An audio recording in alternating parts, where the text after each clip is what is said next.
Good afternoon and welcome to AMTA's 36th National Championship Tournament. My name is Melissa Watt and I am the chair of AMTA's Tournament Administration Committee, and it is my privilege to welcome you to our opening ceremony. I'd like to start by congratulating the 48 teams that will be competing for the National Championship this year. And I'd also like to congratulate the nearly 650 teams that competed with AMTA for the full year. Everything about this year has been unprecedented, and you have all met that challenge. And so for that, I tell you congratulations.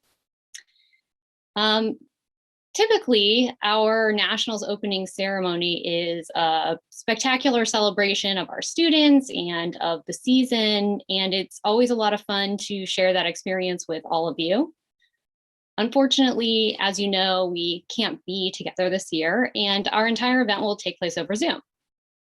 Nevertheless, the board and I have worked hard to put together what we think will be a fun weekend of competition. And I'm excited to start off with this ceremony. We're going to cover a bit more ground than we typically do during an opening ceremony, so let me tell you a little bit about what you can expect. Soon I'm going to hand it off to my colleagues to tell you a little bit more about each of our division honorees, Dr. Sarah Ziegler and Judge David Nelmark. I will then introduce you to Daniela Pierre Bravo. She's an AMTA alumna who works as a producer at MSNBC's Morning Joe. Daniela and I will discuss how her AMTA experience has enhanced her career, and she'll talk about some of the professional activities that are really important to her, including her work with the Know Your Value movement, which is a platform that empowers women to recognize their personal and professional value by developing and inspiring their individual growth.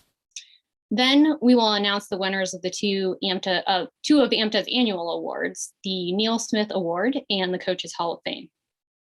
And then we get to the stuff that I know you're really excited about. We will introduce you to the AMTA representatives for each division. They will give you a few important reminders, and we'll introduce each of the 48 competing teams. And then we'll draw the round one pairings. And so with that, I'd like to go ahead and get started. I'd like to welcome Dr. Glenn Halvin-Neubauer. He is the program director of the mock trial program at Furman University.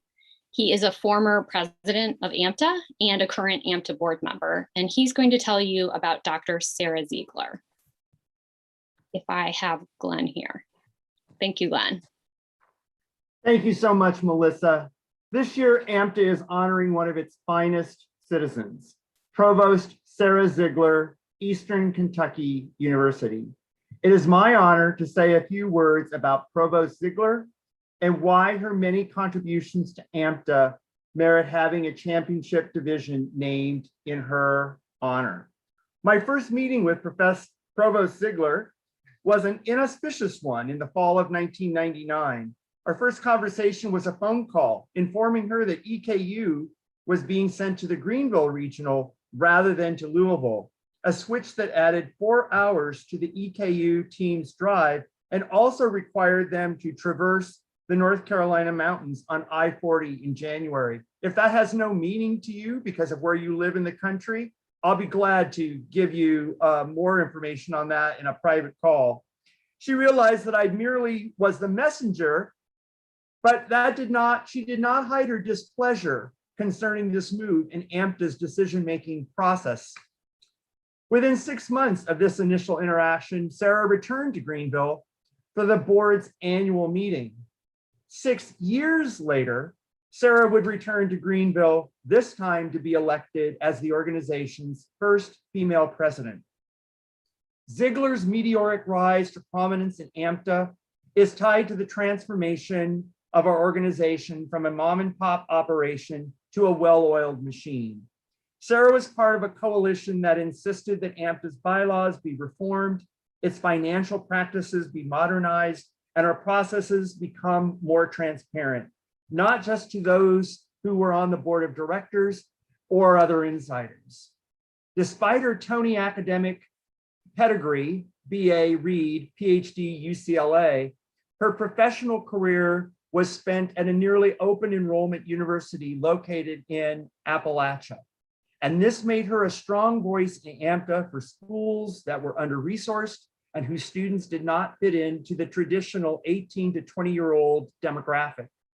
And when she was not challenging the privilege associated with pedigree, she was leading a charge of making AMTA a more inclusive and welcoming place for female competitors, as well as those from the LGBTQ+ community and mockers of color. Her strong moral compass led to reforms in our standards of ethics.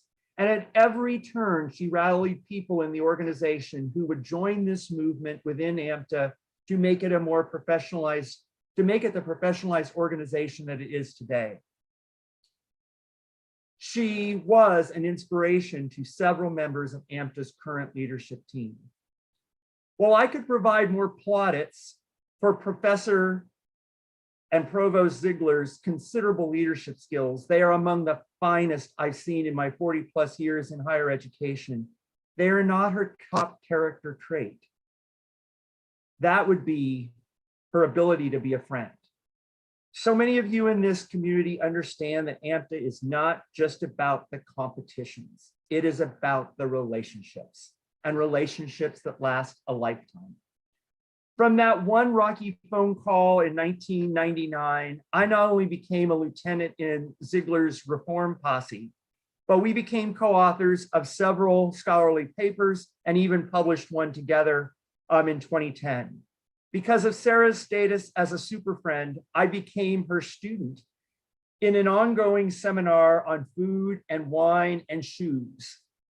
Before I met Sarah, I had no idea about tasting menus or about the numerous differences between Merlot and Zinfandel, or just exactly what a Michelin star meant on a restaurant's designation, or why I should buy a pair of Ferragamos.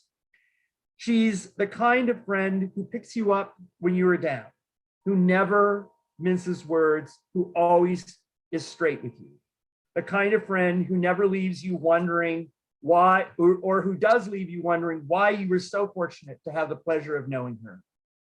Of the many benefits AMTA has provided me in my 26-year association with it, knowing Provost Ziegler is surely one of the very best benefits, and I am thrilled that AMTA is honoring her in this way during Championship Weekend 2021. Thank you. Thank you, Glenn. Next, I would like to pass this off to Justin Bernstein. Justin is the director of the A. Barry Capello Program in Trial Advocacy at the UCLA School of Law. Justin is also a former president of AMTA and a current board member, and he is going to tell you about Judge David Nelmark. Thanks, Missy. It was exactly 20 years ago when I first competed in AMTA. Some things then were the same as they are now. The bow ties, the experts, you're better than some real lawyers I see every day. But some things 20 years ago were very different. Tab rooms were closed. My Berkeley team was student run. And I remember waiting outside the tab room, hoping a coach from another school would come out and gift us our results. Tabulation was inconsistent. If I asked someone why we were playing a certain team or another, they couldn't point me to any rule because there was no tab manual, just an oral understanding of how rounds should be paired. And orcs didn't exist. The open bid list didn't exist. My team got the last spot at nationals literally because the tab director picked us, just picked us. And the reason those things are different now, the reason they're more transparent now and fairer now and just better now is David Nelmark. Before he was the Honorable David Nelmark, District Court Judge from the state of Iowa, he was simply David. He competed for the mock trial team at Drake. He scored a 180 on the LSAT, and he went to Stanford Law School. He was a board member before he graduated. And right away, he transformed the American Mock Trial Association. He created a tab manual. He formalized our rules for pairings and bids. He made it public. He insisted that tab rooms be open, that results be transparent. He helped create orgs. He ensured that teams made nationals not because someone on the board picked them, but because the judges picked them. If AMTA had a Mount Rushmore, David Nelmark will be on it. He has the heart of a Boy Scout and the mind of a political operative. He was our tab director, our president. He hosted the 2009 National Championship Tournament in Des Moines. He won the Neil Smith Award in 2014 for his contribution to AMTA's educational mission. In 2020, he and his luxurious quarantine beard presided over the OLT final round. And perhaps most important, in 2017, in his basement, he hosted the board's annual poker tournament. It's not important who won. Now, even apart from the mock trial, David Nelmark is a wonderful guy. He's loyal to a fault. He'd have to be to still be a Minnesota Vikings fan. He appreciates a good meal and fine tequila. He's an outstanding bridge player and a former mixed martial arts blogger. He's also a close friend. Now, I know that most of you have never met David Nelmark, but I promise you've already felt the impact of his work. He's the reason you're going to be able to see your scores right after round 1 tonight.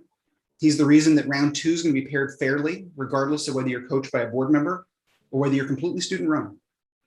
He's the reason these 48 teams got here based on a single criterion. You earned it. So on behalf of the American Mock Trial Association, I am proud to recognize the Judge David Nelmark Division. David, congratulations on the honor, and thank you for everything you've done. Thanks, Justin. Next, I was hoping to introduce, I'm right on time. I am excited to introduce our opening speaker, Daniela Pierre Bravo. Hi, Hello. how are you? Good. So this is Daniela Pierre Bravo. I'm thrilled to introduce her because, and selfishly excited that Daniela agreed to be here today because I actually coached her while she was an undergrad. And I have thoroughly enjoyed watching her develop and excel in her career over the last decade. Daniela is a New York City-based booking producer for MSNBC's Morning Joe. She has also conducted numerous interviews on a number of different topics. Her interviews have included tennis star Serena Williams, Secretary of State Madeleine Albright, actress Eva Longoria, fashion designer Rebecca Minkoff, and formerly Senator Kamala Harris. Daniela is also a best-selling author of the book Earn It, Know Your Value and Grow Your Career in Your 20s and Beyond with Mika Brzezinski, which is a guide for the newest members of the workforce that includes concrete advice for landing a job, navigating the new world of work, establishing a personal brand, and getting the recognition and the compensation that you deserve. Daniela is also a contributing writer to NBC's Know Your Value platform and a columnist for Cosmopolitan magazine. Daniela's articles focus on topics like Latinx issues, self-worth, confidence, financial health, personal style, mental health, and self-development. So Daniela, thank you so much for your willingness to be here today. Missy, it's so good to see you. And thank you so much for having me. It's so cool to be able to come back and talk to an organization that meant so much. As you know, we talked about this before and how much it sort of shaped me for the real world. So thank you so much for having me. So I would like to start with a little bit about your background. I know that you moved to the United States at a young age with your parents and your 4 siblings, and that when you were in high school, you learned that you were undocumented. How has that experience shaped who you are today? I think it's shaped me in every way possible. I think in that reality, it served different iterations of emotions and sort of internal battles and exterior battles that I had to navigate. It's a very nuanced sort of subject. I know immigration is such a heated sort of topic, but for me, it was personal. And I grew up in a small town in Ohio, predominantly, I went to school with most of the kids were white. I was in the shadows. Nobody knew that I was undocumented. And I felt a lot of feelings. I felt shame. I felt not belonging, right? Like what other more clear identifier of not belonging than having the piece of paper or not having the piece of paper that tells you you belong.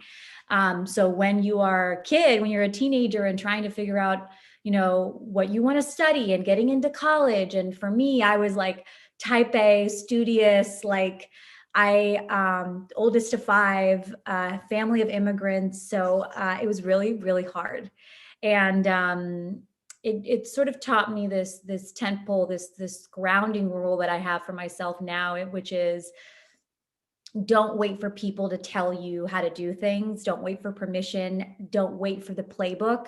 Not only was I undocumented, but my parents were immigrants who didn't have a solid ground here. They didn't have professional networks. I didn't have mentors to look up to.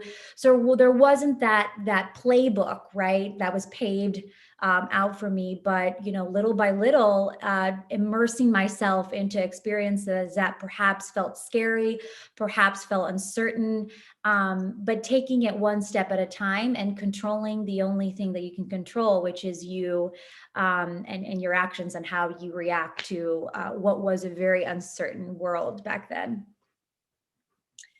And I know when you were in college, you competed on the mock trial team. Can you tell us about that experience and what you learned? I had no idea what I was getting myself into. I remember going to the career fair at Miami, and Gus, who you might remember, was talking about being in these fake trials, but you had a chance to be a witness. And I loved acting. I loved expressing myself. And I felt like it was a creative outlet for me to really find my voice and really be able to experiment in different iterations of myself. And again, continuously putting yourself out there to learn more about yourself. I think that I don't think I realized how much mock trial helped shape me in that sense of pushing myself outside of my comfort zone. I mean, who else would dedicate their weekends to make, to do this? It's but you're working so much of your internal self through the process of doing mock trial, whether you want to do law or not. I had no idea. I was a college kid who was, undocumented. Even if all I knew when I was in mock trial, even if I had my degree, I didn't know if I was going to be able to use it. But mock trial I saw as not only a creative outlet, but an outlet to sort of use my voice, to hone in my skills, and to find community. And it did all of those things. And sometimes I think, in thinking about what other ways mock trial shaped me as I was getting ready for this conversation, there are so many things that I am still discovering of the benefits of this program and how much it shaped who I am now and the ability to kind of find my voice. So I know now you work as a booking producer. How did you find your way to that role? Oh, it's a long story. I actually, so again, I was undocumented. I keep saying that because it was such a clear factor of me being in college. To get in the entertainment industry was kind of the end goal, but it was not realistic at all. I didn't even have my way in the door at any internships or anything. And I remember hearing from a professor at the Farmer Business School saying, oh, there's this program called the PAGE program. And it's the mecca of, how to start, get your foot in the door. You get to work on all different departments. You get to work on SNL and Jimmy Fallon, but also the business side of things. So that was like a very lofty goal that didn't feel real at all. And I read on the online message board that it's harder to get into Harvard and all of these very intimidating things. And so here I was, the semester before I graduated, but the summer before I graduated, no internship experience because I had dedicated all my summers to working side jobs that paid cash so that I could pay for college because I was paying my way. And I thought, okay, this is a crossroads. Even if I can't get an entertainment and if all else fails, I need that professional experience. I didn't know what I wanted to do. All I knew was that I wanted to learn. And I knew that it would be easier to do that in New York City. I think it's because we went to a tournament in New York City in mock trial, and my parents actually drove me there. And we stayed in Brooklyn, and we only went into the city when we went to Columbia University, but that changed the chip in my brain. I'm like, I need to be here. And it was because of this mock trial tip, which is funny enough, I'm just realizing that now. Anyways, I knew that I wanted to be in New York City, and I knew that the internships were going to be unpaid. And I knew that people that were going to be reading my resume were going to make assumptions about me because I lived in a small town in Ohio, and they probably wanted somebody that was accessible, that they didn't really have to think about it, that they were going to be there because the internships was all started in like the next few weeks. So I did a little white lie on my resume and I put a New York City address. I put the Columbia dorm address instead of like the Oxford, Ohio, address that was actually my address. So I sent out my resume to dozens of places and I get one call back. I'm in King Library and I get this 212 number. I'm so excited. And I answer the phone and it's this hiring manager at P. Diddy's marketing agency, which is like the lesser known. He's got like a lot of businesses, but the marketing agency is less known. So they called me and they said, basic screening interview. And they said, can you come in tomorrow? We see that you're local, right? And I'm like, oh, yes, I'll be there tomorrow. Hang up the phone, panic. I don't know how the heck I'm going to get to New York City. My parents couldn't drive me. The interview was the next day. I couldn't get on a plane because I didn't have an ID. So I get on a Greyhound bus a few hours later. I go 18 hours through the night, 9 stops along the way, very sketchy stops at like 1 and 3 in the morning. I don't recommend this. It wasn't very safe. I get to Port Authority. I clean up, I change. I go straight into the internship interview. And I was like, I got here from Ohio. I was really excited to be here. She goes, this is unpaid. And, we could have done this over like a video conference. And I was like, I don't care. I wanted you to know how serious I am about this opportunity. Long story short, I ended up getting that internship and another unpaid internship at MTV and made it work. I had no idea how I was going to survive in New York City, got to New York City, spent all of my savings in lodging. And I ended up getting side jobs as a babysitter, a pet sitter. I worked in promotions. I worked at bars, anything that would pay cash for that summer to survive. And so that, along with a lot of dollar pizzas, got me through that summer. But the whole point of the story was that it gave me a way in the door. It gave me an opportunity to start crafting my professional narrative. And that is how I was able to use this small experience that I had to be able to get noticed by the Page program. And once I got into the Page program, I rotated throughout different departments at NBC Universal. I worked at SNL, Jimmy Fallon, and marketing departments within the company. And ultimately, I rotated into an assignment for Morning Joe, and I've been here for 7 years. So that's the short of it. Wow. And you actually, I think you told me that you changed for your interview in the Greyhound station, right? I don't know if anybody here has been to the Port Authority bus station in New York City, but it is smelly and yeah. Getting ready in there and changing and washing and everything is not cool. Okay, so tell us about the Know Your Value movement and what your role is with that movement. So I work for Mika Brzezinski, who is the co-host of Morning Joe, and she wrote a New York Times bestseller called Knowing Your Value, based on her own experience on how she was able to close her own gender pay gap. She was being paid 10 times less than her male colleague. And in the book, she sort of writes about everything that she did wrong, that attempting to sort of ask for more, the things that she didn't do. And ultimately, she obviously got paid the same as her male colleague in the end. But the book was so impactful because so many women came up to her and said, I read your book, I got a raise. I read your book, I got a raise. And so she knew that she had struck a chord, because it wasn't just women who, it wasn't just women in middle, early career. It was women who were seasoned, who were, in executive positions and still felt the same way and still had the same difficulty in advocating for themselves and asking for what they were worth. And so this turned into a 360 platform. There's conferences that, her conferences are amazing. Pre-COVID times, we had people like Kamala Harris, Sarah Jessica Parker, Martha Stewart, Gayle King, like a bunch of just heavy hitters.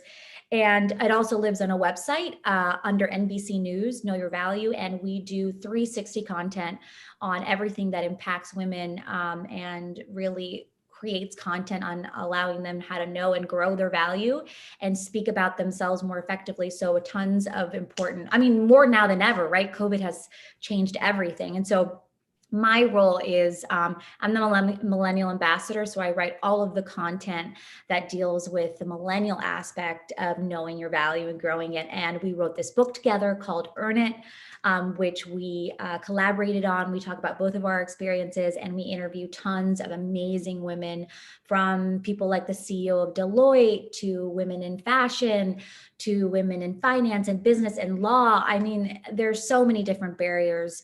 And yeah, so that's my role with Know Your Value. And we have a few exciting projects in the works on that end. So yeah, that's sort of aside from my day job, but an important one nonetheless. Sure. Well, I'm excited to see more of what it does.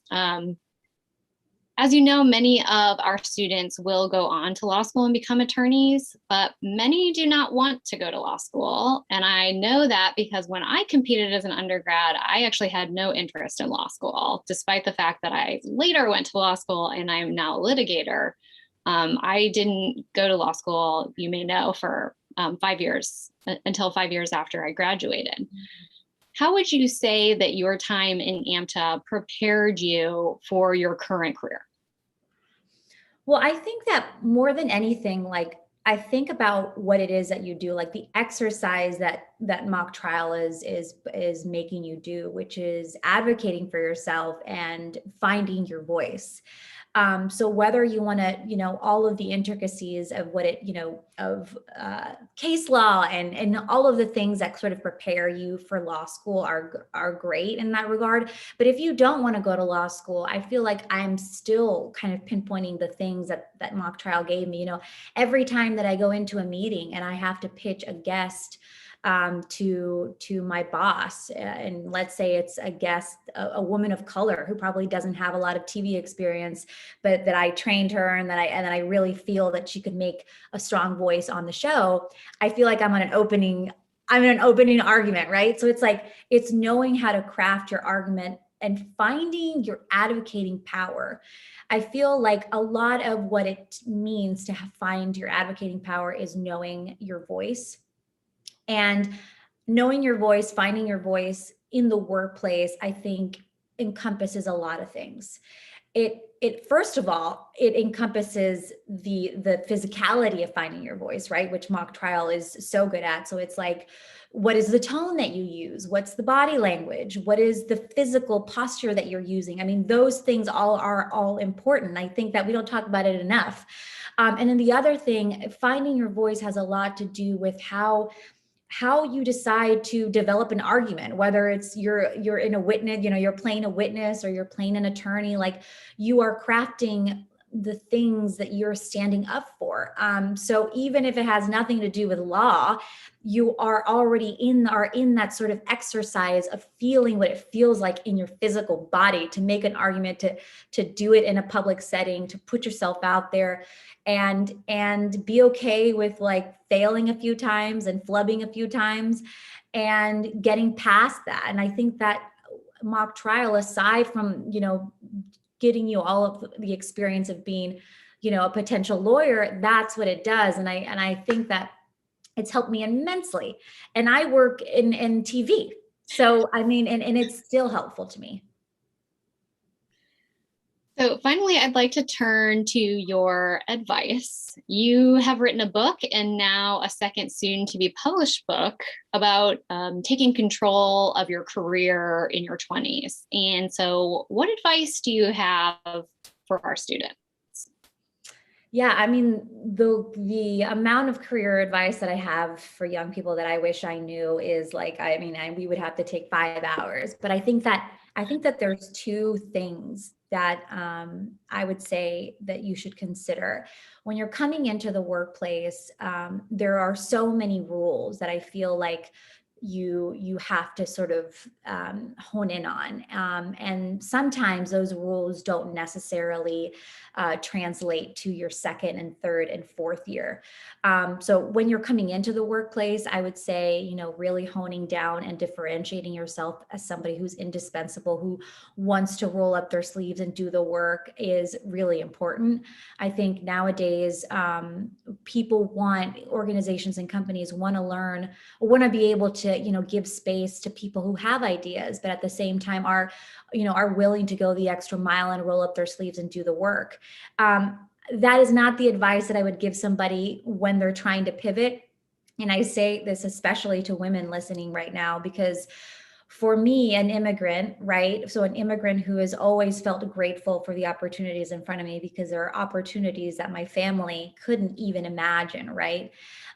This idea of being perpetually grateful and being the yes girl and putting my head down gave me so much access at the beginning of my career. It opened doors. I mean, ours is a show, ours is a company at NBC Universal where there's constantly people rotating out. So you have coordinators, you have production assistants, you have pages that are all kind of on the entry level, on the sort of entry level, and people rotate in and out. So it's like, okay, how am I going to differentiate myself from other peers who are doing the exact same work? And for me, it was going the extra mile, really understanding, even if I was an assistant, like really understanding and using that experience to be a sponge to learn, not just coordinate a meeting with executives and say that's that. Okay, who's going to be there? Who are the gatekeepers? What do I need to know about them? Really becoming a sponge to your environment.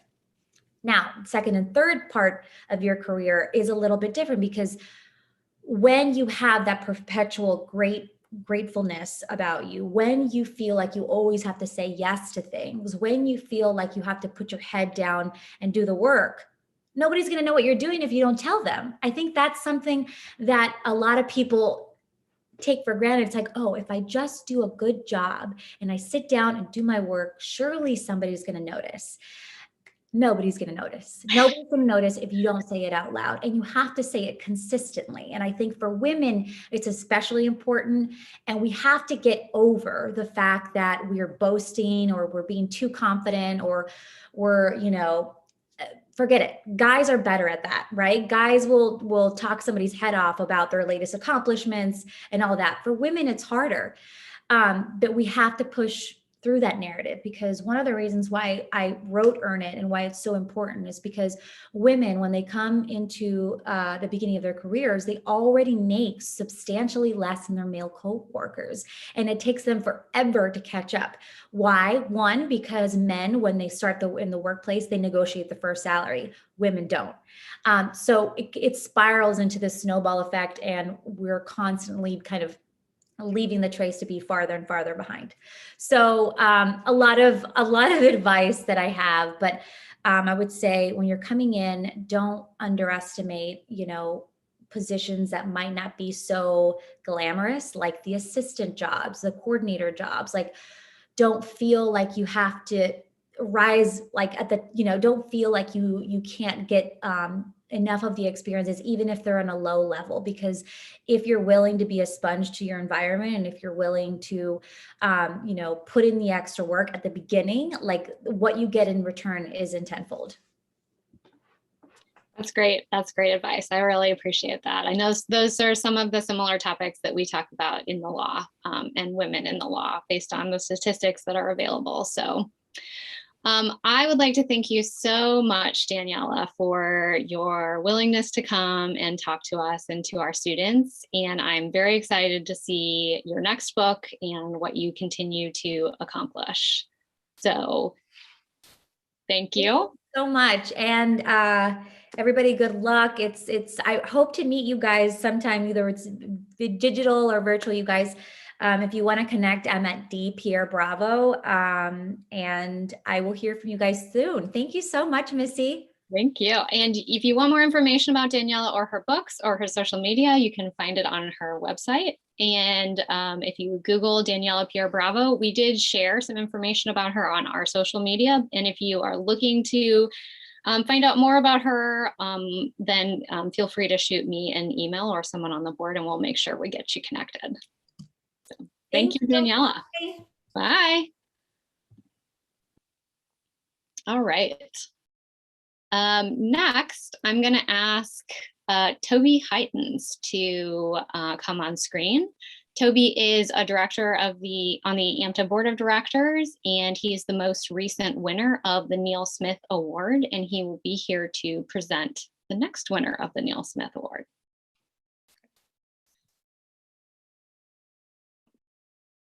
Thanks, and hello, everyone. The Neil Smith Award is given every year to one person for, quote, outstanding and exemplary contributions to law-related education and AMTA's mission to promote the public understanding of the law and the legal process. It is my great pleasure to announce that this year's recipient is Justin Bernstein. At some point really soon, if it hasn't happened already, it's going to be easier to list the things that Justin hasn't done than the things that he has. Justin has taught and mentored participants at the high school, college, and law school levels, and he's done it all over the country. He's started multiple tournaments, including Gladiator for high school students and Trial by Combat for undergraduates. He also served as AMTA's 7th president and helped write AMTA's first ever new case for nationals back in 2015. In short, there would have been a lot of great reasons for Justin to have received this award even before the year we all just had. But Justin has also gone above and beyond over the last year. I went back and checked this. On March 15th, 2020, that was 3 days after AMTA announced the suspension of the 2019-2020 season. Justin had already created an entirely new online competition, the College Online Mock Trial Championship. He pushed AMTA to create and then helped write an entirely new case for AMTA's first ever online tournament last summer, the One Last Time competition. He also helped create what I think was one of the very first guidelines in the country for online mock trial competitions. There's one more thing I want to mention before wrapping up here. You know, like everybody else, AMTA spent a lot of time last spring and summer trying to figure out what life was even going to be like during this year, and what sort of things could and couldn't continue during a global pandemic that no one was sure when would be over. And at last August board meeting, Justin pushed harder than anybody else to decide and announce that we would be moving all of our competitions online for this year. It was a brutally hard decision. It was one that absolutely no one wanted to make, but it was the right decision. It was the safe decision, and it was the wise decision. And I think it's a big part of the reason we're all here today, and a year when so many other things that mean so many things to so many people just didn't happen. So without further ado, I present our 2021 Neil Smith recipient, Justin Bernstein.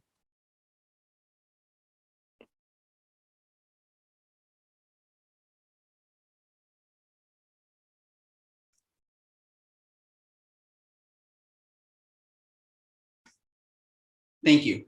I'm surprised and touched and honored. And I'm also thinking right now that somebody has a pretty big sense of humor when it comes to the scheduling the order in which we're all going to do these speeches. So I'm excited to introduce this year's induction for the AMTA Coaches Hall of Fame. It's April 18th, 2010. It's a windy day in Memphis. I'm sitting in the Shelby County Criminal Justice Center, Round Fort Nationals, Northwood versus Virginia, and the room is packed. Most people are here to scout. I'm here to learn. My UC Irvine team is really good, but the defense team I'm watching is better. It was in the back of that courtroom that I really learned how to build an expert direct examination. I learned the difference between a good demo and a great one. And I know I'm not the only person, not even the only person on this Zoom or YouTube today who learned how to coach by watching UVA. Because when it comes to coaching trial advocacy, there's no one better than the head coaches at the University of Virginia. So today I am thrilled to announce something that is long overdue. Ryan Faulkner and Toby Heitens have been inducted into the AMTA Coaches Hall of Fame. Ryan and Toby, could you join me please on screen while I talk about you for a moment?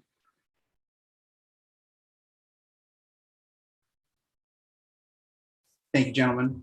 Now, I have to confess to some deception. Normally, these guys skip the opening ceremony. These two sticks in the mud consider that valuable practice time. So I had to find a way to get them on the Zoom. I told Toby we were inducting Ryan, and I told Ryan we were inducting Toby, and they've been emailing all their alums to come watch the other one get inducted. In college, Ryan competed for Kansas. He won 30 individual awards, including 3 All-American awards. Today, he is a federal prosecutor in the Financial Crimes and Public Corruption Unit at the U.S. Attorney's Office. He's prosecuted scam artists, drug smugglers, a former governor. In other words, he's a badass. In college, Toby competed for McAllister. He only won 1 All-American award, but he did lead his team to a perfect record at nationals. Toby clerked for the Supreme Court for Justice Ruth Bader Ginsburg. He was a law professor at UVA. He's now the Solicitor General for the Commonwealth of Virginia, where he's advocated the removal of the Robert E. Lee statute. Now, any team will be beyond lucky to have even one coach with their expertise. But what happens when the same team has 2? 16 years, 136 tournaments, 60 first place finishes, 28 All-Americans, 25 bids to nationals, 3 national championships. It is hard to comprehend those numbers. Their teams have won more than 40%. And when you think about that, they've won more than 40% of the tournaments they've entered. In 2014, AMTA tried to make things harder by introducing a new case for nationals. It only made these 2 guys stronger. 3rd in their division, second, first. Now, we've all seen the Virginia dominance from the outside. I asked some of their alums for a view from the inside. And what emerged was truly inspiring. Because those of us who've competed against UVA see a lethal, clinical juggernaut. The team that huddles in the hallway studying the video, the team that uses measuring tape and chalk to figure out exactly where they're going to stand. But the alums who worked with Ryan and Toby told me a story of mentorship and love. From Reedy Swanson, what sets Toby and Ryan apart is how deeply they care for each competitor as a human being. Toby standing over my hospital bed in a hazmat suit when I had typhoid fever to bring me clean clothes. Ryan hugging my parents like old friends. Samantha Bateman.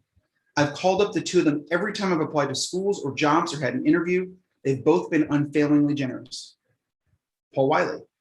Toby and Sarah have made their home a multi-generational social hub for alumni gatherings. Dan Young. Ryan, when we sat on the steps of the rotunda and talked about whether I should attend law school now or take a year off, that conversation changed the entire trajectory of my life. I'm grateful for your wisdom every day. Juliana Yee. Toby and Ryan, more than anyone besides my immediate family, have shaped who I am. Ben Wallace. There are few relationships in my life more imbalanced than the ones I share with Toby and Ryan. They've given me far more than I could ever give them. Actually, when I think about it, I feel a moral urge to do something drastic. Maybe give each of them a kidney just to settle the score. And finally, Jamar Walker. Ryan, you are my rock, my confidant, my coach, and most importantly, my friend. Toby, you have, in your own gentle way, pushed me to achieve things I never knew I could. You've been my biggest cheerleader, but know that I am your biggest fan. The only people who vote on the Coaches Hall of Fame are the previous inductees, and the vote has to be unanimous. In AMTA's 36-year history before today, only 13 people have been inducted. Normally, when people get inducted, they consider it a tremendous honor, and I hope you do as well. But today should be a point of pride for everyone already in, because to stand in the same circle as Ryan Faulkner and Toby Heitens is an incredible achievement. Toby and Ryan, for more than a decade, I've been delighted to call you friends, and today I am proud to call you colleagues. Welcome to the AMTA Coaches Hall of Fame.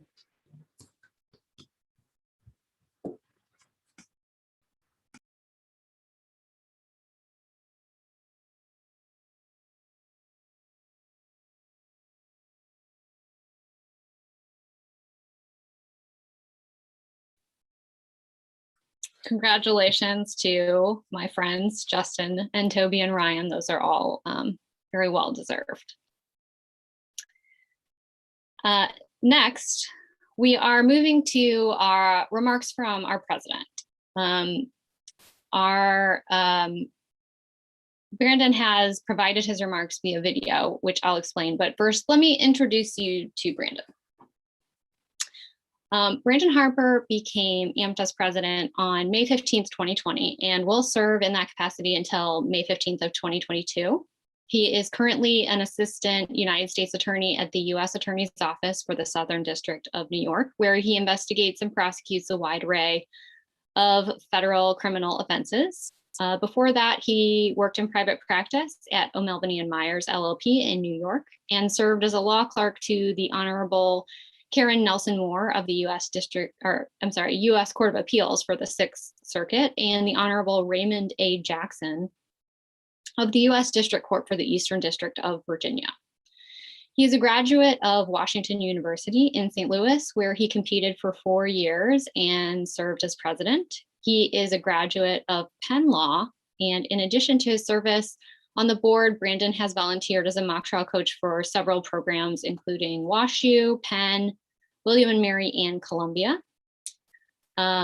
Brandon will be joining us via recording this afternoon because he is actually in real life court right now and was unable to make it this afternoon. So I think we're ready to play that video now. Good afternoon. I'm excited to welcome you as AMTA's president to this year's National Championship Tournament. Nationals is always a very exciting time for AMTA. And to be honest, I've been in your shoes before. I'm fortunate to have many memories of years going through this National Championship opening ceremony, thinking to myself, when are these people going to stop talking and when are they going to do the pairings? Don't worry, we'll get to them soon. But I also know what it feels like not to qualify at all and to have your season end unexpectedly. But ultimately, there's something really special about gathering as a community to celebrate all of the people that make AMTA what it is. Now, I don't have to tell you that this year has been different. Instead of gathering in a large ballroom or convening in a cavernous courthouse, we're in our homes and schools and offices. We're looking at our computers and phones and tablets. We're not sitting next to the friends and other people who make doing mock trial what it is. We're alone. Many of us feel isolated. This year's been different. It's been hard. But despite all of the challenges that we've faced, we're here and we made it. And you made it. When I stood in this room just over a year ago, around midnight, on a call with other members of the AMTA board, and decided that we had to pause and ultimately cancel the remainder of the 2020 season, I don't think that any of us truly understood what this year had in store. And I can guarantee that none of us understood how we were going to do online mock trial. But with your help, we're about to complete our 41st AMTA competition of the season, and we will crown a national champion. When our season began in February, nearly 650 teams signed up to compete, some of them for the very first time. Just a few weeks ago, we were down to the 192 teams that earned a bid to compete at Orcs. And now, this afternoon, it's down to 48. Before I say more, I have to take some time to thank all of the people who've made this season possible.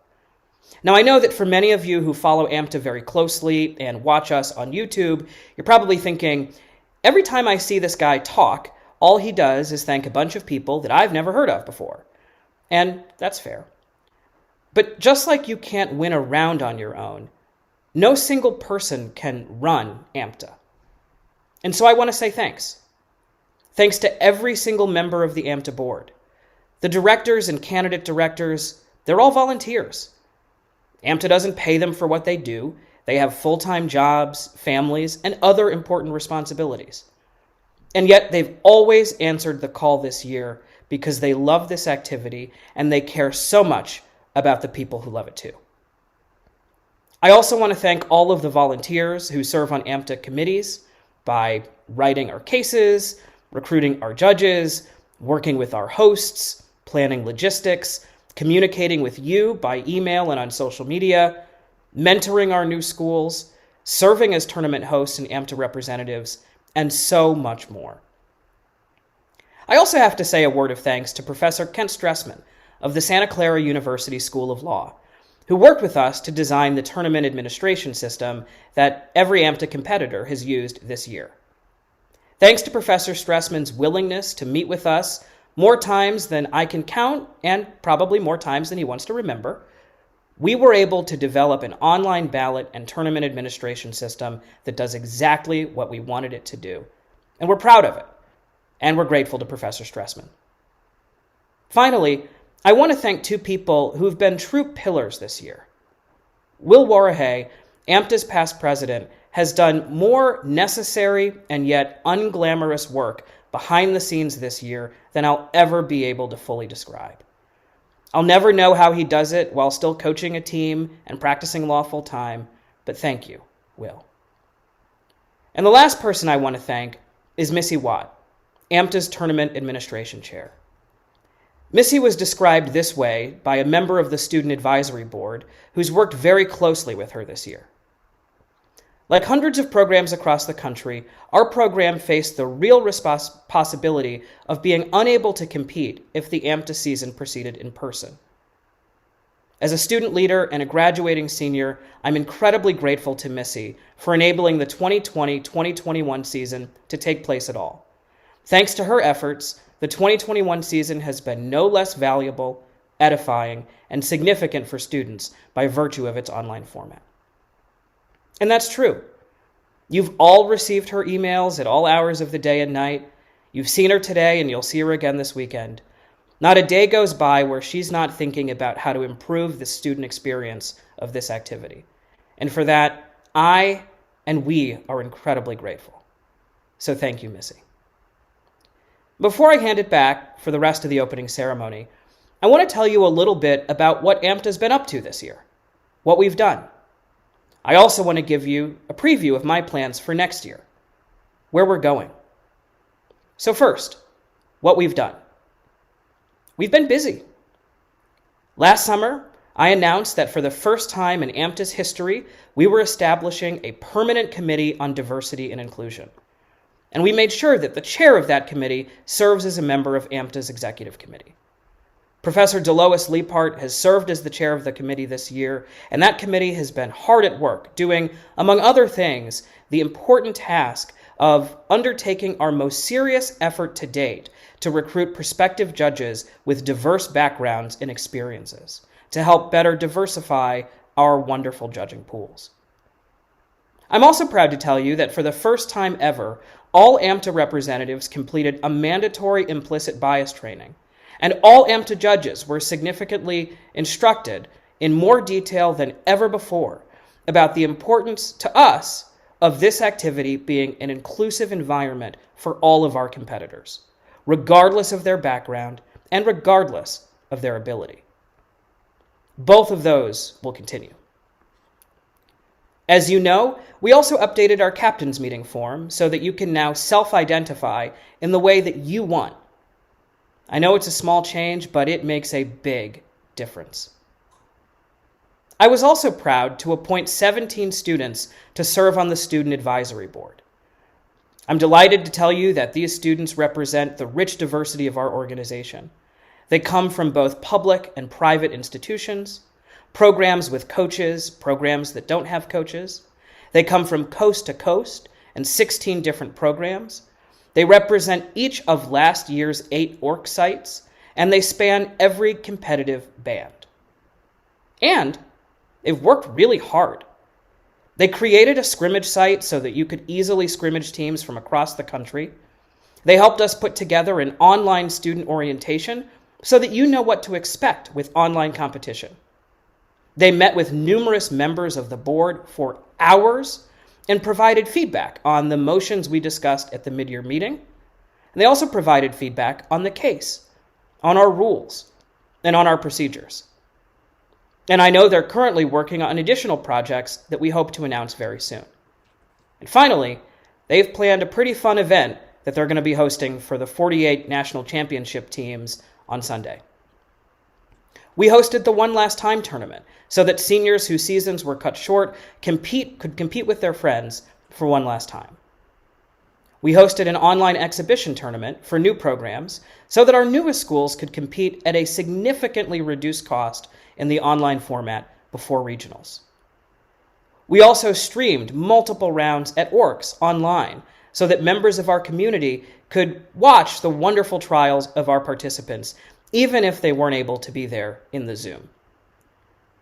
We updated our online database of educational information for new and upcoming programs and made available to all of you so many videos of trials that have taken place this year so that you can use them as teaching tools and educational aids.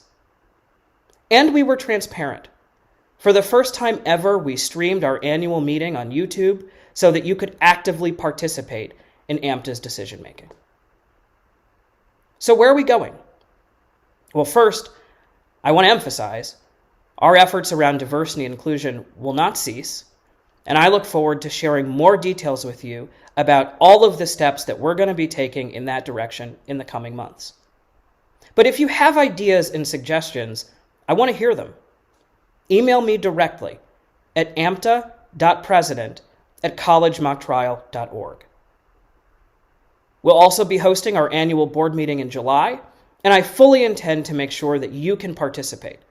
Whether we host the meeting in person or online, I want to make sure that you have a voice. Our meeting agenda will be posted online in advance of the meeting, and I'll be asking you for your feedback. I'm also going to be directing our board to think strategically over the coming year about our rules, about our competition structure, and about our organization. AMTA's growing, and I can tell you, having been involved for well over a decade, AMTA's changing. I want to make sure that we're ahead of the curve. We'll also be appointing a new student advisory board this summer.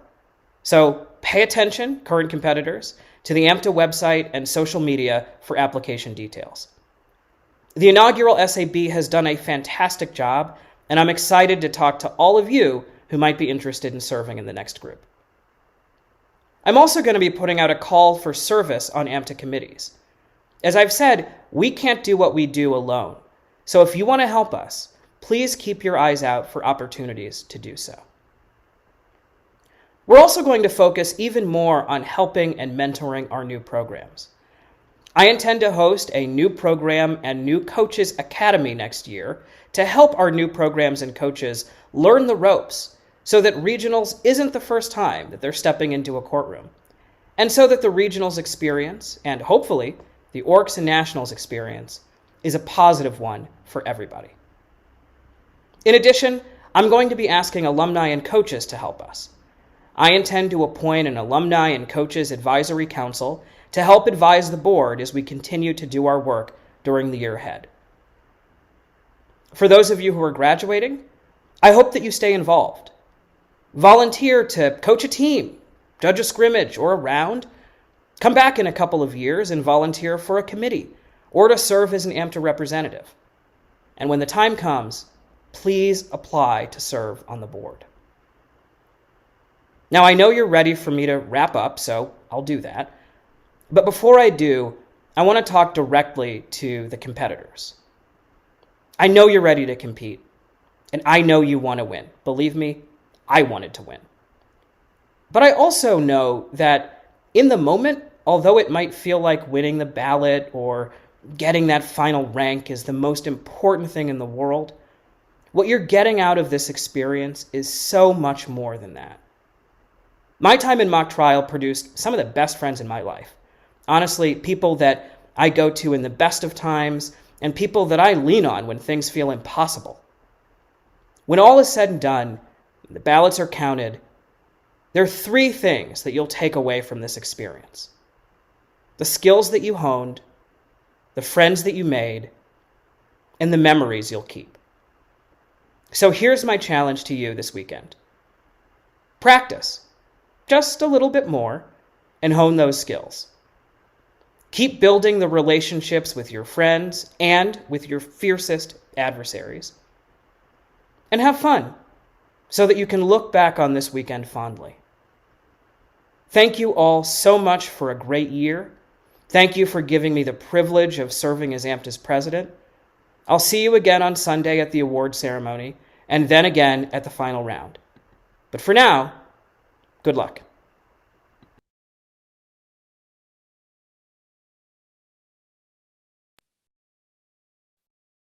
Brandon also would like to thank Tammy Doss and Samantha Feek if you haven't called or had contact with Tammy, she's the person who is going to answer the phone if you call the AMTA office and sends emails. She's wonderful. And she's always there to help you. If she can't help you, she always makes sure she'll get you to whoever you need to talk to. And Samantha Feek, who is involved in coaching UW Milwaukee and is a prosecutor in Wisconsin. He wanted to thank them because they have been doing a tremendous amount of work behind the scenes to make sure that everyone gets their trophies, individual awards, and Spirit of AMTA awards from this year. And it cannot be overstated just how much of a logistical nightmare and how much work they have put into getting all of that organized and making sure that it's done as efficiently as possible.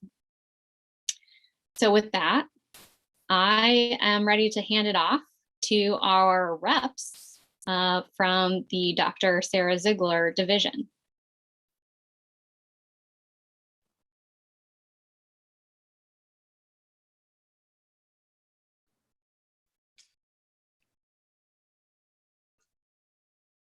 Go ahead, Elise.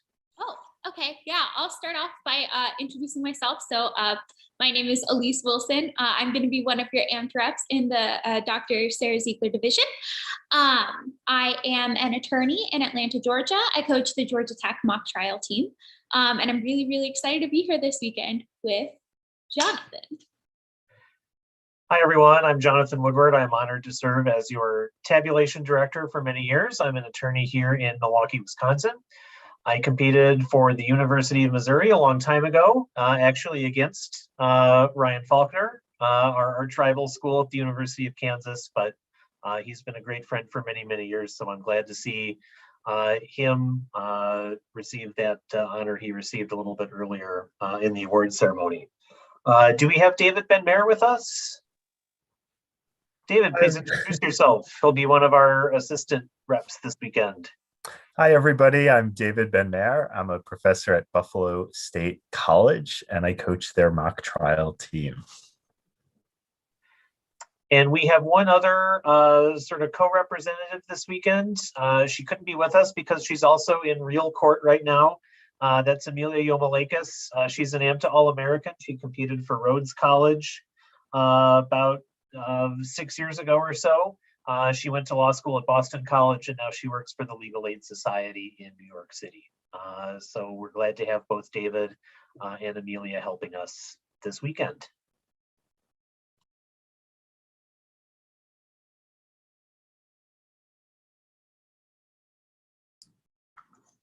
Hello, everyone. My name is Will Warahay. I am AMTA's immediate past president. I'm a lawyer here in Atlanta, Georgia, practicing personal injury, and I coach Georgia Tech with Ms. Wilson in the other division.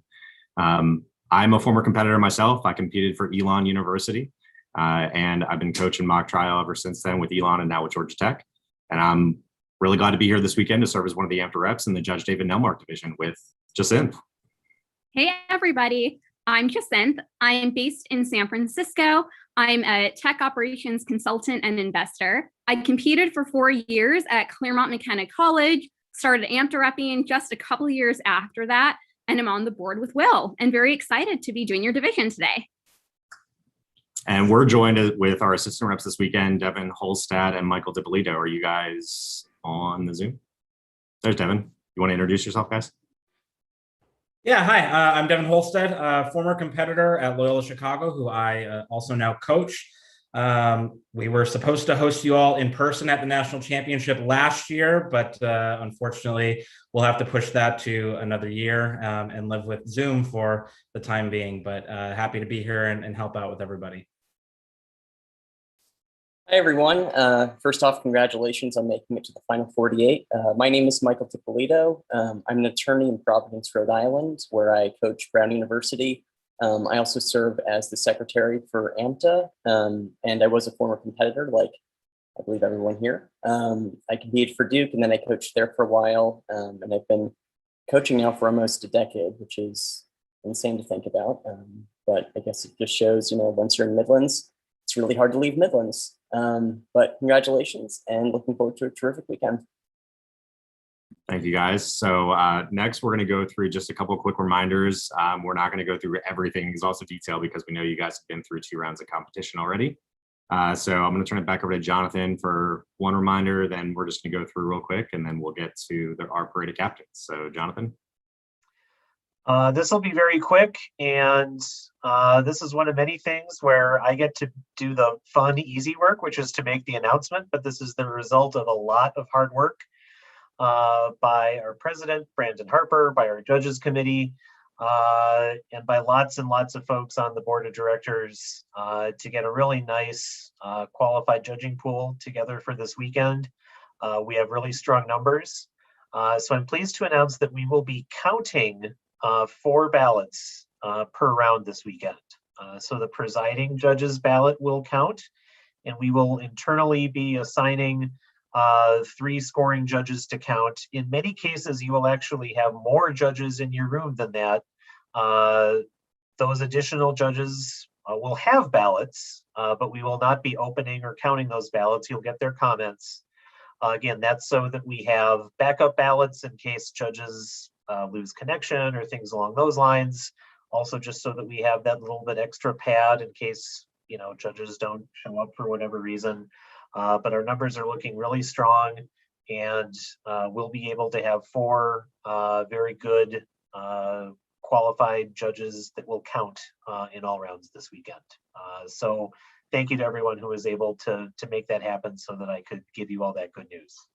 Now I'm turning it back over to Mr. Warahe. My announcement will be quick. This is just a reminder about a new rule that we have in place for the National Championship Tournament this year. It's the same rule that was already in effect and was new for orcs this year as well. That is our no scouting rule. That means that there is no scouting during rounds 1 or 2 of competition this weekend. So in each Zoom breakout room, each person must identify which school that they're with. And if someone is in the Zoom that neither team in the room knows, they should come find their AMTA reps for their division, and we will help you handle that situation. But that is it's a firm rule, it's a strong rule, and we want to make sure everyone abides by it this weekend. So next I'm going to turn over to Jacinth for a few Zoom reminders. Thank you. So at the awards ceremony, only the teams participating, along with any coaches, can be in that actual Zoom meeting. So all other friends, family, non-participating teammates, pets, anybody else should watch on the live stream links. Those were emailed to you, so make sure to check that email if you want to share those. For purposes of the tournament links, due to Zoom participant limits, those should only be shared within your program and friends and family of people within the program. Please don't share them publicly. Don't share them with other teams not participating in NCT. This is really important because in addition to Zoom's limits, for the integrity purposes of Zoom, we need to limit those number of folks. We're trying to avoid Zoom crashes and making sure that we don't have anything happen. Fewer folks makes it easier. And so closing us out, Elise. Hello again. I have a couple of different announcements about where to find the important information that you will need throughout the tournament. So first, if you're trying to find your pairings or the pairings from the other division, you can find them in the group me. Each team should have at least one person in the group me for your division. If you're not there, you're missing out, at least for my division, on a ton of fun meme content in addition to some really important information. So please make sure that you have someone there. For pairings, you can also check Twitter. AMTA's Twitter account is at AMTA mock trial. And so you'll be able to follow them and get that information. Finally, for your ballots, which obviously is what everybody cares about, you'll get that on the TAS. It works basically the same way that it's worked at regionals and orcs. So I'm not going to go through all the details, but I will remind you to check there for your ballots. And if you want to save your ballots, you'll need to do that by Tuesday at 5 p.m. EST. If you don't by then, it'll be deleted. So with that, I'll turn it over to, I guess, Missy's emceeing.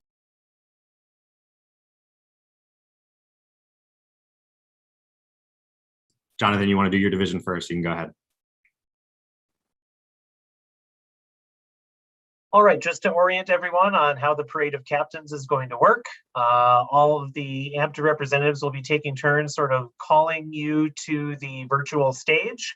We're going to go in team number order in each division, starting with the teams in the Ziegler division. So when the representative calls out your team, if the captains would please unmute yourself and introduce yourself to the rest of your colleagues. And so for the first 8 teams in the Ziegler division, I will turn it over to Professor Ben Mayer. Hello again, everybody. Our first team, Team 1040, the Sentinels of Patrick Henry College B. Hello, everyone. My name is Isaac Bach. This is Kana Costin, the captains at PHC. We're excited to be here. Congratulations on everyone making it this far, and good luck in competition. Thank you. Team 1045, Miami University Redhawks. Hi, everybody. My name's Zion. Hi, my name is Kat. And we're the captains for Miami. Good luck this weekend. We're excited to be here. Team 1102, the Maroons of the University of Chicago B. Hi, my name is Roma Shah. My co-captain is currently in class, so he couldn't be here.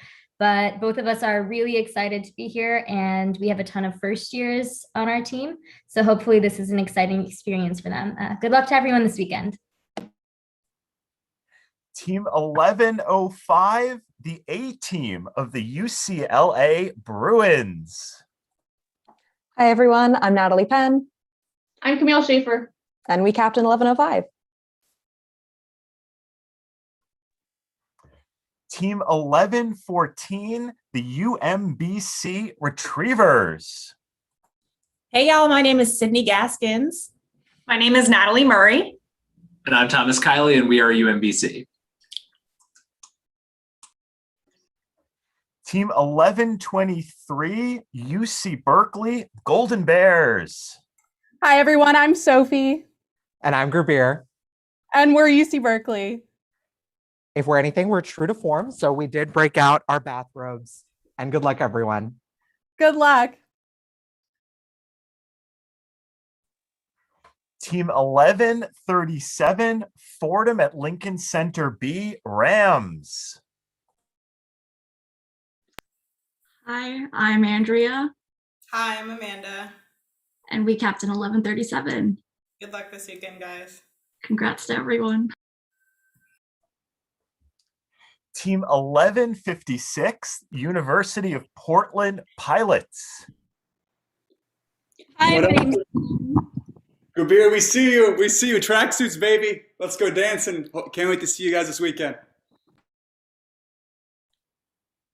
Thank you. And I'm going to turn over things to Elise. Guys, I missed the memo on memorizing everybody's mascots. So if you want to shout out what your mascot is when I name your team, please feel free. And I'll start with team 1175, Wesleyan.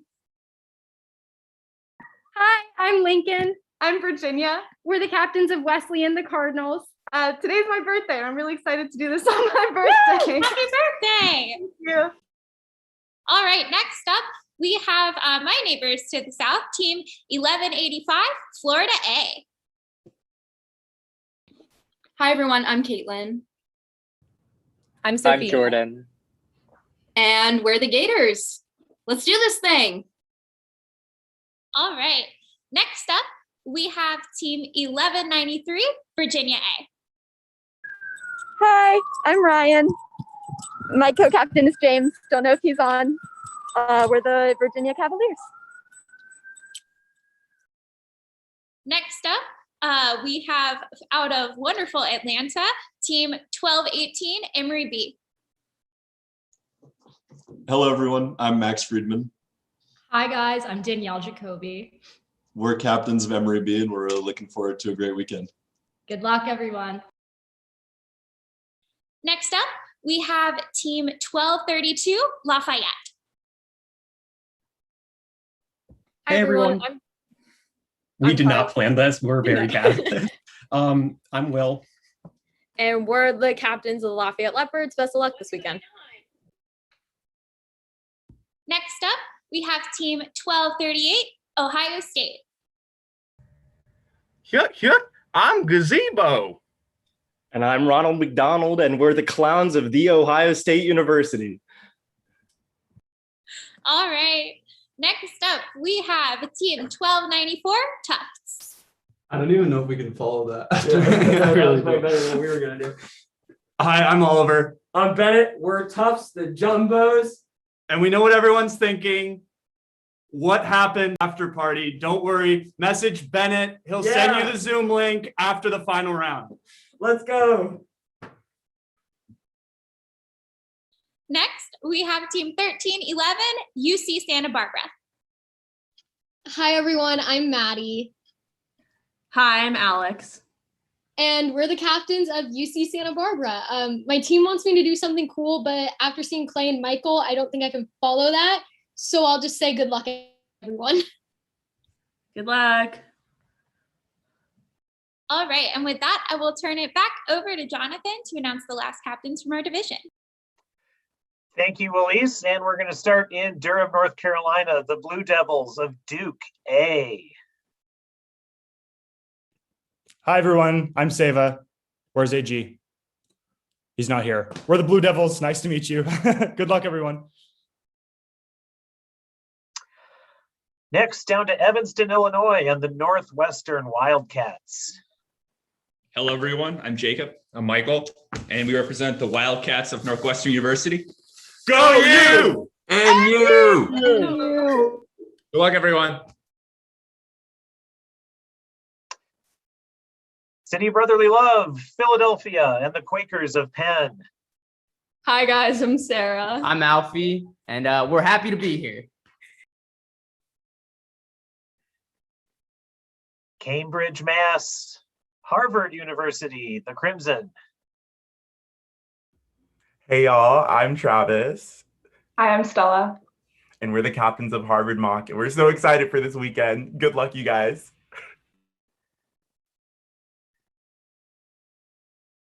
Now down to Tallahassee. Go Noles, Florida State. Hey guys, I'm Madeline Bodiford. My name is Fernando Izquierdo. And we are the captains of Florida State A. Thank you guys for having us, and good luck, everybody. Now to our nation's capital, Washington, D.C., and the Hoyas of Georgetown. Hi, everyone. I'm Austin. I'm Alexa, and we're the captains of Georgetown A. Best of luck, and Hoya Saxa. Over to State College, Pennsylvania, the Nittany Lions. They are Penn State.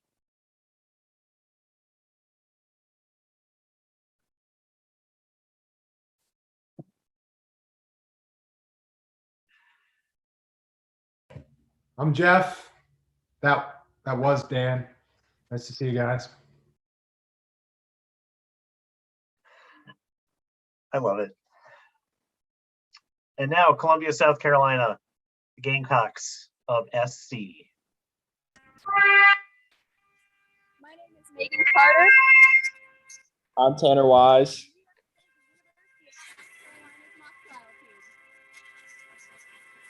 University of South Carolina mock trial team, if you couldn't hear that. Good luck, everybody.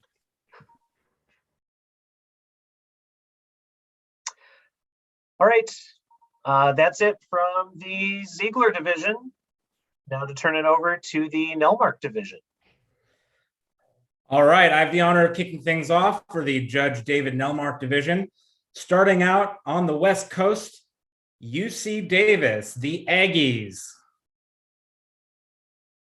Hi there, I'm Sorsha. And I'm Jafar, and we represent Team 1022 UC Davis.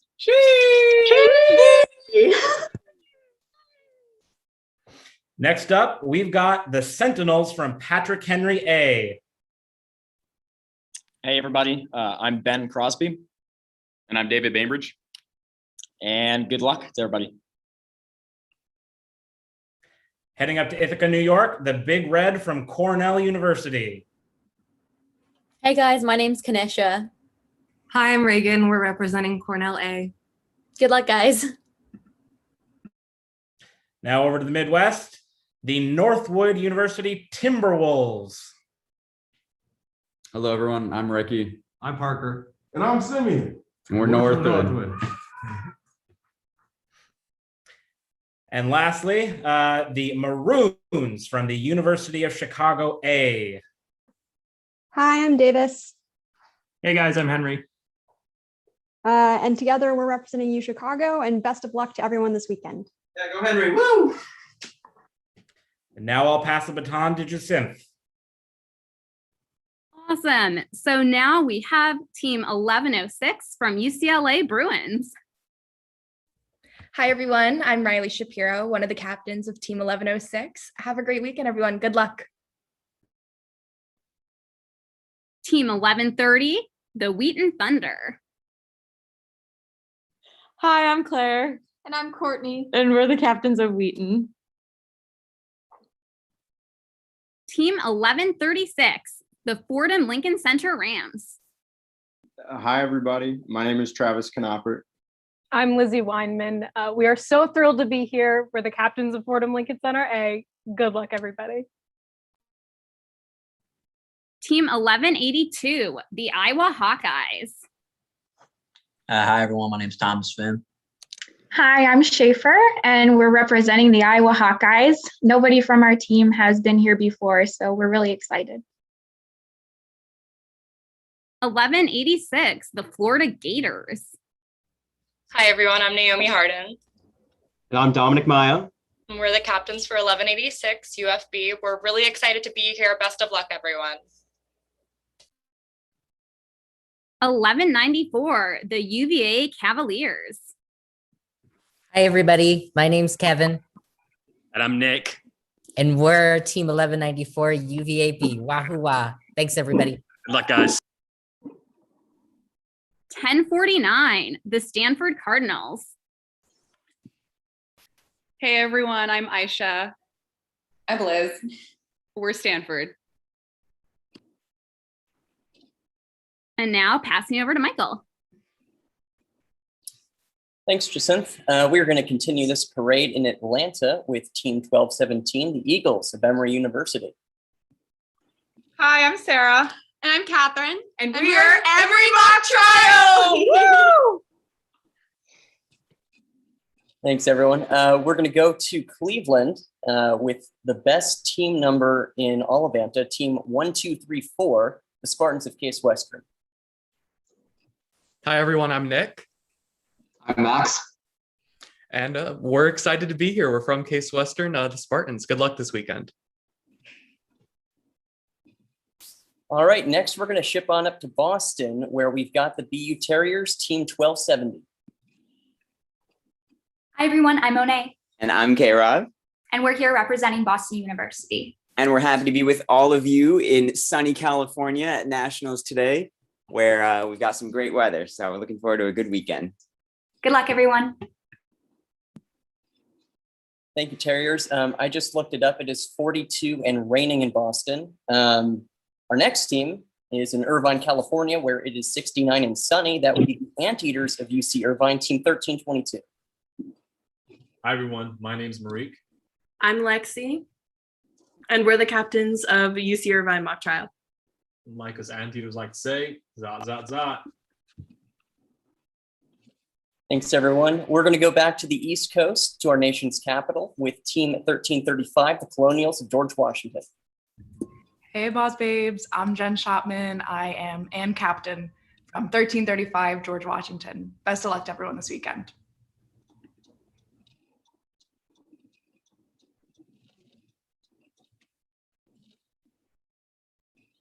Dip, you're muted. Dip, you're muted. I really thought I could get it this time. Yeah, so I guess we will introduce this next team. It's a near and dear team to me. Team 1356, Durham, North Carolina, the Duke Blue Devils. Yo, yo, yo. I'm Jacob Hervey. And I'm Maya Aurora, and we're the Blue Devils. Ready, ball out. Have a great weekend. Good luck, everyone.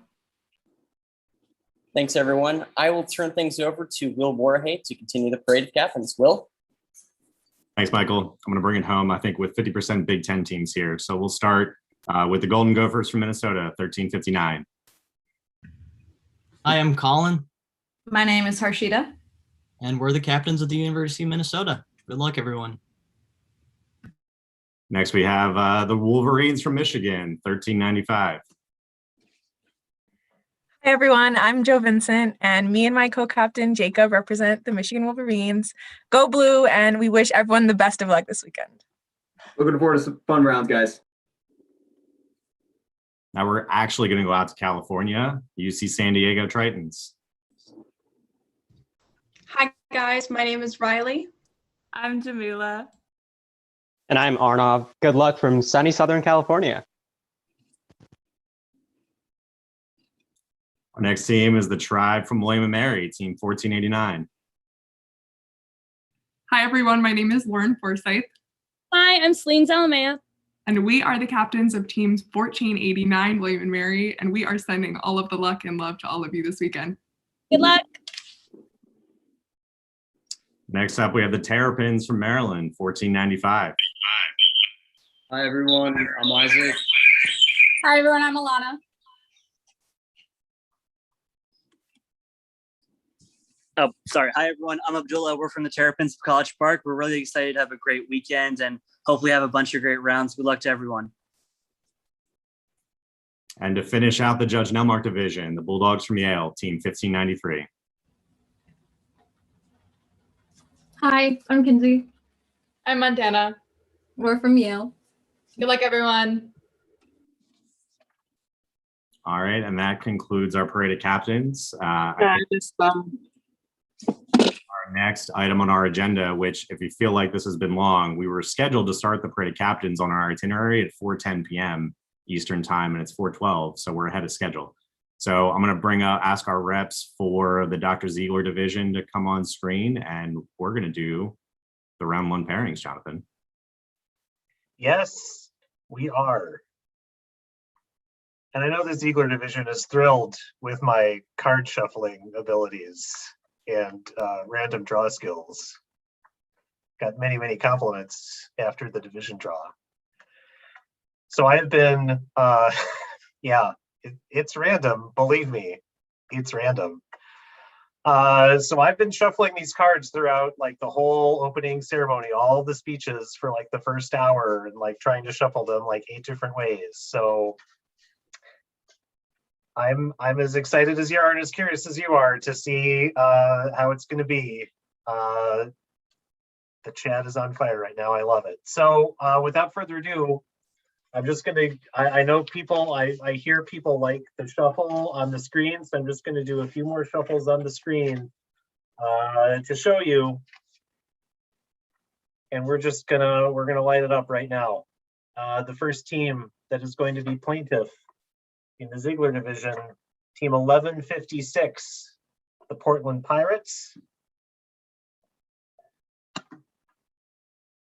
In team 1156, you are going to be facing team 1114, the Retrievers of UMBC. See you guys soon.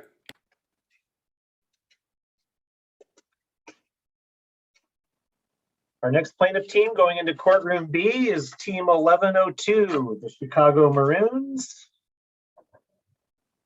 And the defense team you will be facing is team 1294, the Jumbos of Tufts.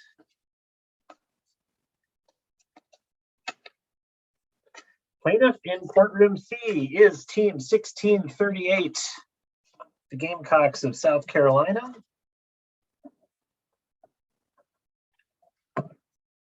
And the defense team is 1355, the Duke Blue Devils. In courtroom D, the plaintiff team is going to be team 1452, the Quakers of Penn.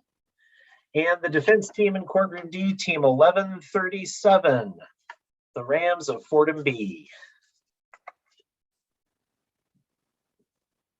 I'm writing these down too, so just give me one moment.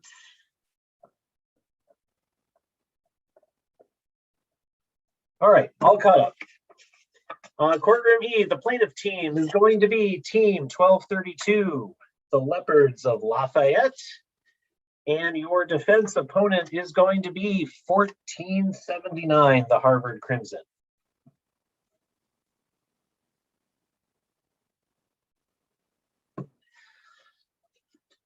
Another quick shuffle here. Yeah. Everything's under control, do not worry. Plaintiff team in courtroom F is going to be the Red Hawks of Miami, team 1045. And your defense opponent is going to be the Bruins of UCLA, team 1105.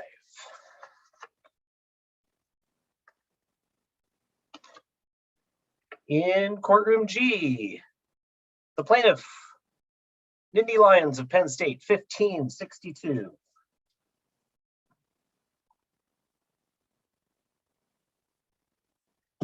And the defense team in courtroom G will be team 1502. The Knowles of Florida State.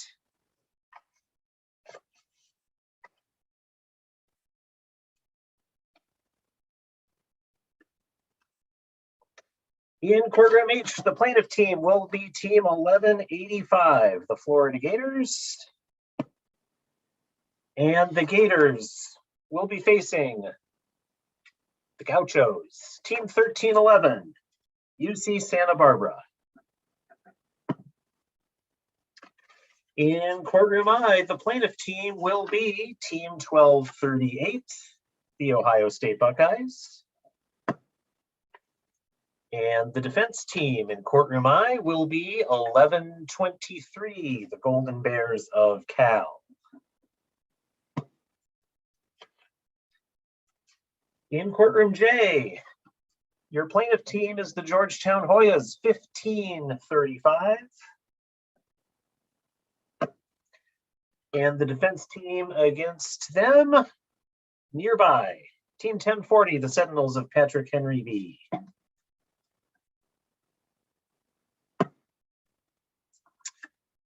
In courtroom K, the plaintiff will be team 1437, the Northwestern Wildcats. And Northwestern, your opponent will be 1193, UVA.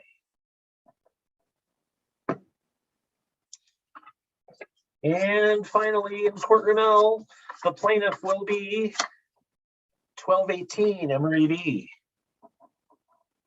And the Emory Eagles will be facing 1175, the Cardinals of Wesleyan. I'll just let you know, all of your pairings are in the TAS now, so you'll be able to access your captain's forms as soon as this opening ceremony has finished. That's it from the Ziegler division. Mr. Warahe, Ms. Sohi, over to you. Awesome. Thank you, Jonathan. I will be doing your draw. So we have all our fine cards here. We'll give them another shuffle. And our first team on the plaintiff is 1106 UCLA. Against them, we will have 1186 Florida.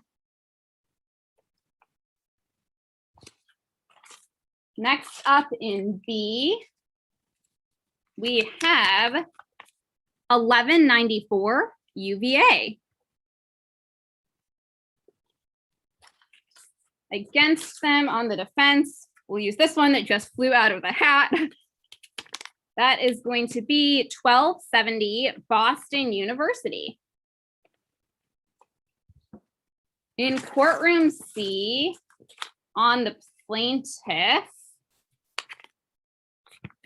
we have 1593 Yale.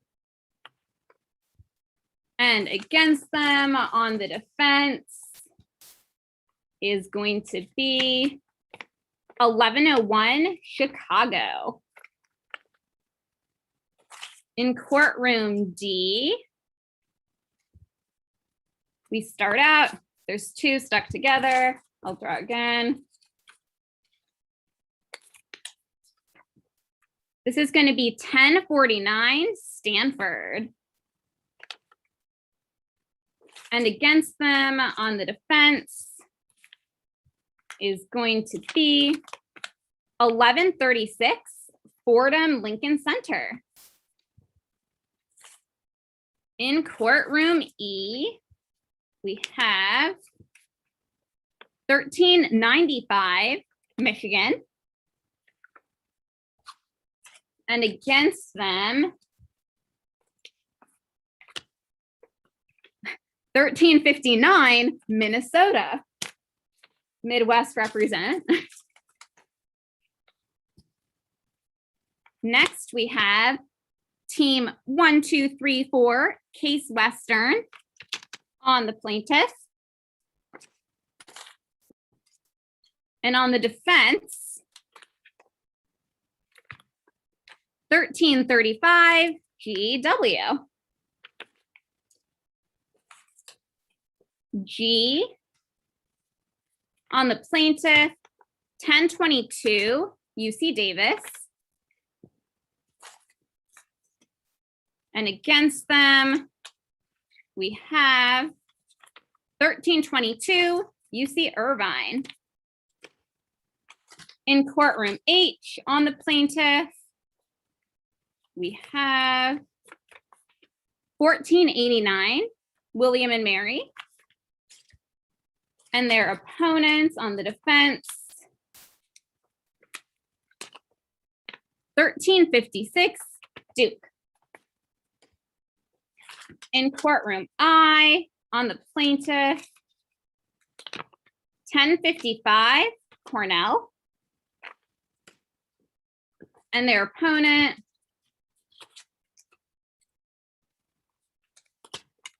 1217 Emory. In J, we have 1182 Iowa against 1456 UCSD. And working our way the last two, and plaintiff here in K, we have 1130 Wheaton, who will be playing 1039 Patrick Henry. And in courtroom L, our final matchup will be 1495 Maryland against 1084 Northwood.